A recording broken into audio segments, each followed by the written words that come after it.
And we're back with another episode of Franchise My Business, the podcast for franchisors, hosted by franchisors. I'm your host, Kevin Oldham, and we're going to talk about something that's near and dear to my heart, the stuff that we put in our bodies, food. Like, what could be a more important thing, a more important mission than helping people make just one more healthy meal choice? And if you know anything about me, you know that I own a franchise system that helps people in the similar type of area. And we actually carry some acai bowls, but it's not like our primary business. And so I'm super excited to have the founder and CEO of Nautical Bowls on, where acai bowls are their main offer. This is a business that was launched, again, not too long ago, May of 2018. So we're talking like less than 5 years ago. We've got Bryant. He's the CEO and founder. His wife is also a co-founder, so it's super cool. Rachel, she's not on with us today, so I'm just gonna say we got the B team. We didn't get the A team. We got the B team. We got the CEO. If we really wanted to get the answers on how this business has been going and everything, we need Rachel, but she's not available. So welcome to the show, bro. Yeah. Got the wrong guy. We got the wrong guy. Let's start this over. Start it over. Start it over. Yeah, thanks for. Yeah, I'm happy to be here, and I'll just make one correction. Yes, my wife and I, we are the co-founders of Nautical Bowls, but I am not the CEO. You're not. So our business partner on the franchise business he's the CEO, and I'm just a guy. I just work here. I just hang out. We keep doing our thing. You're the eye candy. You're the guy with the glowing, the golden locks, right? We got the bald guy over here. That's why some hair envy. So when the business goes. When you guys start buying Super Bowl ads, you're going to be the guy. I hope not, but maybe. If that's the cards I'm dealt, then I'll play them. So let's talk about your. Thanks, but anyway, thank you for having me. Man, this is awesome, and I love the fact that you guys are putting more than like acai in there, and we'll kind of get into it. Like, first of all, I haven't eaten lunch, and it's 2:40 p.m., and so I'm looking at your website, and it's making me hungry as heck. But the food looks delicious. So what all goes into your guys' products besides acai? Because it looks like you got all sorts of superfoods, which is a huge buzzword, and it means stuff that's good for us. There you go. Yeah, you gotta simplify. So using superfoods and packed with antioxidants, nutrient rich.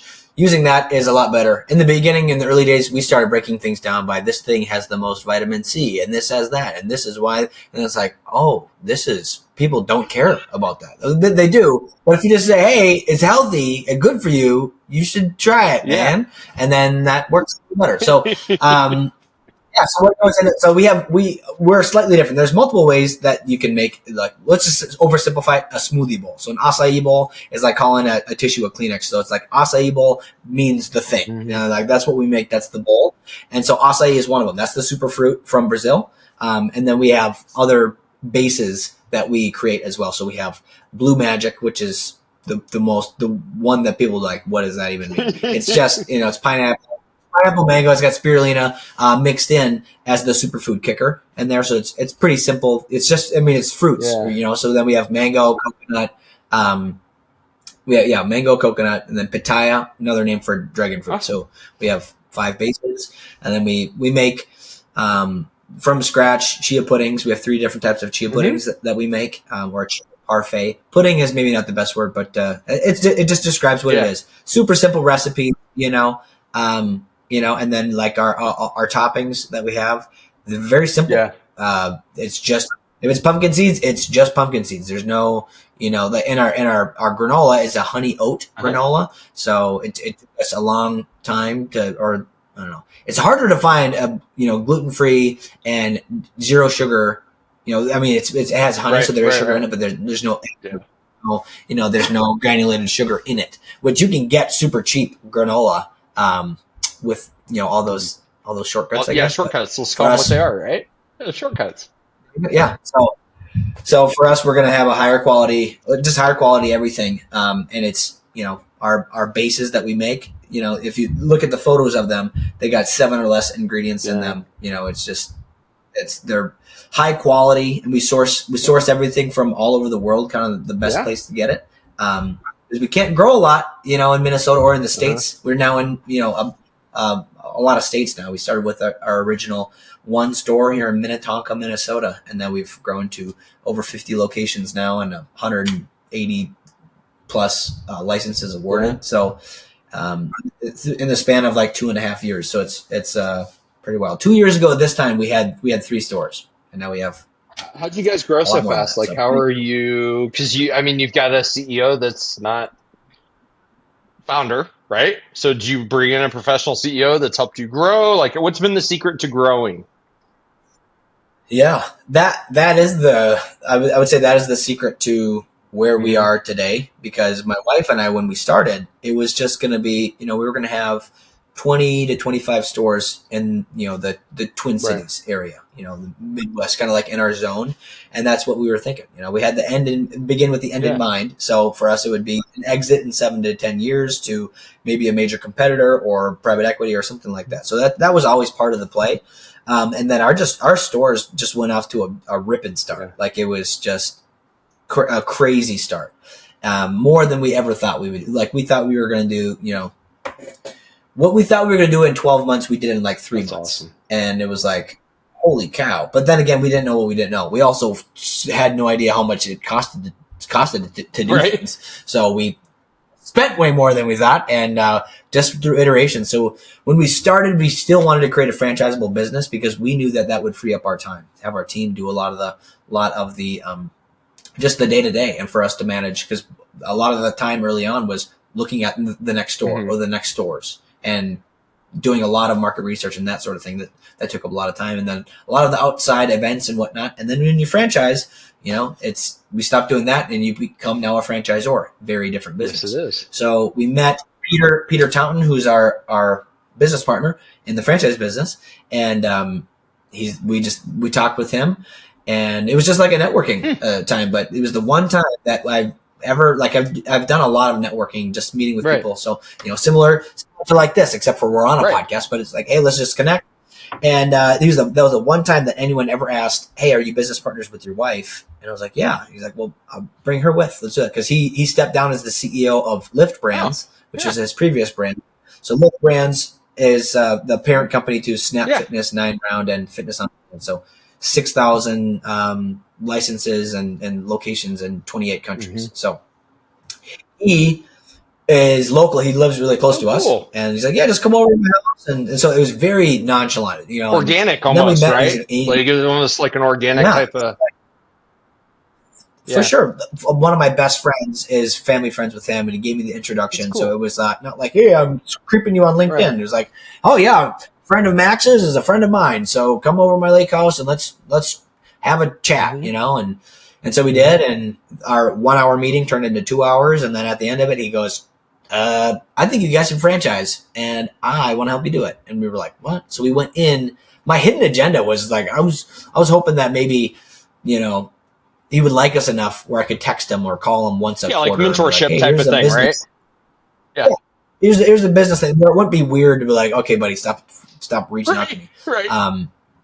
That was my hidden agenda, but we left with basically with a business partner. That's so cool. And like, so that was, he goes, I want to help you guys do this. I think if there's one thing that I've become pretty good at in this life, it's franchising. And I think you guys have a franchisable model, and I'd like to help you do it. So that's how the franchise business started. We never wanted to franchise ourselves. So I don't want that to be like, we never wanted to franchise ourselves. And we've stepped into, roles as the franchisors. We'll always be the founders. Yes, for sure. But franchising the business, it always had to be a strategic partnership with someone or some group to help us do that. And we were thinking maybe that would be the next phase, like somebody else would do the franchising. Right. You guys would take it up to X amount of stores, and then boom. Right. Yeah. Yeah. We were totally fine with that option. And we had some mentors here in our area that got burned, in that model, like, don't franchise your business. And we're like, okay, we won't. And like a year later, we're like, we're franchising, so here we go. So it just so why the growth is, we have a great business partner with many connections, and just kind of like, hey, these steps, and we have a really good product, and a really simplified business model. You talked about your thing. You got a couple of acai bowls. All we do is bowls. That's it. You can't even get anything else at our store. That's awesome. You come in here. There's not even smoothies. There's no juices. Like you can get bottled water. Bottled water in a bowl. Bottled water in a bowl. There you have it, man. How did you? We've tried a bunch of things, but yeah, go ahead. Sorry. Like, what's nautical bowls? Like, why nautical? Which I know you guys have a ton of lakes up in your area. Well, hold on. Are you in Minnesota or Wisconsin? Minnesota. A lot of lakes. Minnesota. A lot of lakes. The land of 10,000. I mean, is what you guys enjoy the water and such, and that's where it came from, or how'd you come up with the branding? Yeah, you nail on the head, man. You got it. So we have a couple different business names for us, but we are true Minnesotans, and we love Minnesota. We're like even though we don't plan on leaving out of Minnesota, but like we want the brand to be like known for Minnesota. But if you like look at our competitors or just anybody in the bowl space, it's something then bowls. It's some word and then bowls. Is that the way it is? Monkey bowls. That's what it is. Monkey bowls, and we'll have the inflatable monkey up on top. That is a genius idea. Let's do that one next. CEO and make sure he's good with it real quick. Yeah. So for us, like that's what it was. It was some word and then bowls after it, and that was that we chose nautical because we are the land of 10,000 lakes, and we wanted to pick a word that was lake themed, and so and it works well, man. So we're in many markets. We're in East Coast and down south. We're in Florida. We're in Kansas City. Yeah. We're in all over. We're bringing that lake life or the ocean life. So we have a big old mural that's like makes up the whole thing. That's a custom drawn or painted mural by an artist, and then we blow it up and make it we digitize it and then make it a wall art, just a simple vinyl wall art, and it's awesome. And we have multiple different ones now because we're in different markets. Like, we got an ocean one. So little things like that, just to kind of make people feel a little bit more at home, and transport them to the lake or the ocean life, the nautical life. So life slows down a little bit. We have our music cranked a little bit louder than you probably want, but it's because we're inviting people into a party, right? Come enjoy the lake, right? What type of music are you playing? You playing yacht rock? Like what? More Jimmy Buffett? We're playing what are we feeling? And did you guys do a Jimmy Buffett tribute when he passed? I mean, what a loss for people that like the water, right? Yeah, we played a lot of Jimmy Buffett on over the stereo, over that next week. But we do play a lot of Jimmy Buffett and yacht rock, you name it. So it is a lot of that style music and some newer stuff, but not the stuff that you're on the radio today. It's like transporting people to kind of, I guess, simpler times, and that's you're just laid back at the beach, hanging out. And that's kind of what we got. Maybe some country music in there too, and that's the piece on music. I love it, which is usually forgotten about, but like we actually focus on that. And we get a lot of compliments on the music, which is not really intentional. Yeah. But like the ambiance thing, right? It matters. It matters. Yeah. It matters. It's one of your five. What's that? So it's one of your five senses. So you want to hit all the senses on for everything when people come in. You should be wowed with everything, with all of their senses as they walk in. Absolutely. If it's a little bit too chilly in Minnesota, that's a tough one. People are walking in, coming to the outside. They're coming to enjoy a product that is, a freezing product, a frozen product. But people do it. And so like when they come in, let's make sure that it's not freezing, So that's a tiny example, and then the sights and the smells and the music and the ambiance, and is it clean? Like that's the first step, and then getting a greeting from one of our team members within 5 seconds, that's another thing. Like, we try to simplify everything down to like, into the simple steps. But I love it. Because like we deal with some seasonality with smoothies. Again, we're in Kansas City, so not as cold as you, but as you can see, I'm dressed. I mean, it's cold today. And we definitely see seasonality because it is a colder type of thing. With your original location or locations that you ran, you and your wife, in the Twin Cities, did you see seasonality as well when it gets cold? Less bowls? Or have you figured out Yes. a way to Yeah. serve people at the same level as you do July? Because we've not figured that out, and I would love to know if somebody has. No. So yeah, there's a seasonality aspect to it, and it kind of goes with. I mean, it kind of goes with just retail Yeah. spending cycles as well. So, like, you know, at the end of the summer, people spend a lot of money on a lot of things, right? Back to school, whatnot. So then there's September. Is it's kind of like a buying freeze a lot in the retail space. And A little bit of a cliff, actually. I mean, I've noticed the same thing. Or the kids who come in who are teenagers are going to school, so they're not coming in, you know, and grabbing a treat, right?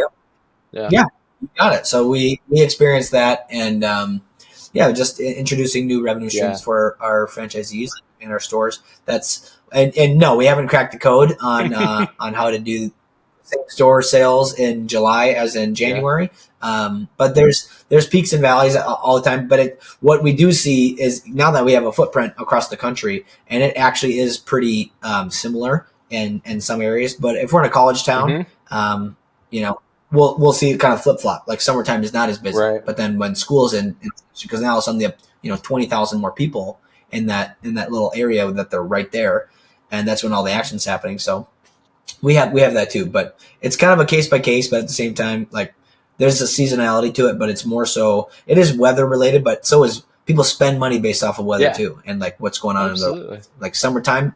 They have more time on their hands. The kids are around, and kids. Teenagers, they drive discretionary spending. Why? Because parents want their kids, and their kids want a thing. Okay, cool. So, and that's what we are. We're a discretionary product. So we try to, meet people where they're at. Well, speaking of meeting people where you're at, you might have seen me smile. I love the montage on the catering tab on your website. Mostly because you're like this happy guy who's walking in with the bags. And you're like, hey, let's deliver some stuff. But the catering is always like I would assume a bigger thing in post-COVID area where people aren't just going out as much. Is that for your franchisees? Is that a pretty important revenue line for them? Catering. It's a big push for us. It's still relatively new, because we're coming on the tail end here of COVID, and all of that. We started a catering program, and then COVID hit, and then that completely went out the window. And then we started franchising. Then we just completely shifted, and now this year is actually when we started introducing catering. Cool. Before it was like, "Hey, do you guys cater?" Like, "Yeah, we do." What do you need? Where? When? How many bowls? We'll do it. Yeah, totally. But now it's like, "Hey, by the way, we cater, and we're going to come to you." And so that's cool. A big. Now it becomes, now you have somebody on your team, or you as the operator, manager, or franchisee, is you're going out to the places and you're dropping off the little samples that we have. Hey, try our product, and here's a free bowl to come back to the store.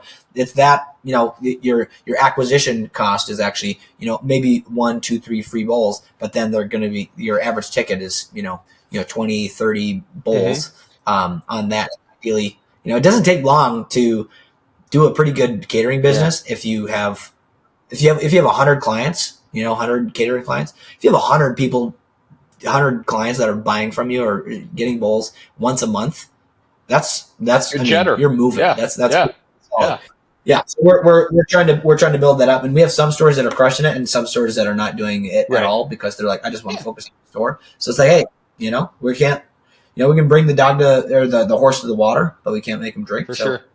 We're just we just come up, we have all the tools, and here's the resources, and and that's what that's what franchising is. We at the end of the day, like the business doesn't work unless you work it. But my goal is to just provide as much value to the franchisees and as many resources as possible. The ones that are going to get after it, they're going to get after it.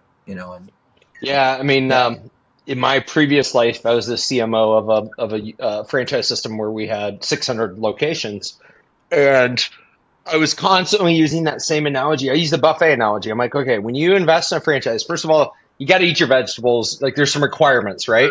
You got to serve the product and all that. But there's going to be some additional things. Like you might not want to use a dressing, and the dressing may be a mobile model. It may be a catering model. It may be whatever, various things. But then I always come back and I say, but if you want to be in the top 20%, if you want to be on the stage at our national convention getting an award, I will tell you that the top offices or top locations are eating judiciously off the buffet. they're coming back and they're they're Yes. they're using all, or they're pulling all the tools from our toolbox, whatever metaphor you want.